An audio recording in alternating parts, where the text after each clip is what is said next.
പരിശുദ്ധ പരമദിവ്യകാരുണ്യേശോയ്ക്ക് എന്നേരവും ആരാധനയും സ്തുതിയും പുകഴ്ചയുണ്ടായിരിക്കട്ടെ. ഇന്ന് മെയ് മാസം 27 ബുധനാഴ്ച. വിശുദ്ധ ഔസേപിതാവിൻ്റെ മാധ്യസ്ഥം നമുക്കിന്ന് പ്രാർത്ഥിക്കാം. പുതിയ പ്രഭാതം നൽകി നമ്മെ അനുഗ്രഹിക്കുന്ന നല്ല തമ്പുരാന് നന്ദി പറയാം.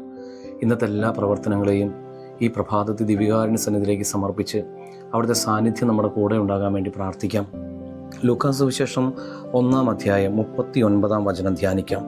ആ ദിവസങ്ങളിൽ മറിയം യൂദയായിലെ മലമ്പ്രദേശത്തുള്ള ഒരു പട്ടണത്തിലേക്ക് തിടുക്കത്തിൽ യാത്ര പുറപ്പെട്ടു. പരിശുദ്ധാത്മാവ് നിറഞ്ഞവരുടെ വലിയ പ്രത്യേകതയാണ് ചെയ്യാനുള്ള കാര്യങ്ങളെല്ലാം തിടുക്കത്തിൽ ചെയ്യുക എന്നത്. കർത്താവിന് വേണ്ടി പ്രവർത്തിക്കാതെ ഒരു സെക്കൻഡ് പോലും ഒഴിഞ്ഞു മാറി നിൽക്കാൻ അവർക്കാകില്ല. കർത്താവെ, അലസത പൂർണ്ണമായും ഉപേക്ഷിച്ച് എപ്പോഴും ആത്മാവിൻ്റെ നിറവിൽ പ്രവർത്തന നിരതരായിരിക്കുവാൻ വേണ്ട കൃപ ഞങ്ങൾക്ക് ഓരോരുത്തർക്കും നൽകണമേ എന്ന് ഇന്ന് പ്രാർത്ഥിക്കുന്നു. എല്ലാവർക്കും നല്ലൊരു ദിവസം ഉണ്ടാകട്ടെ.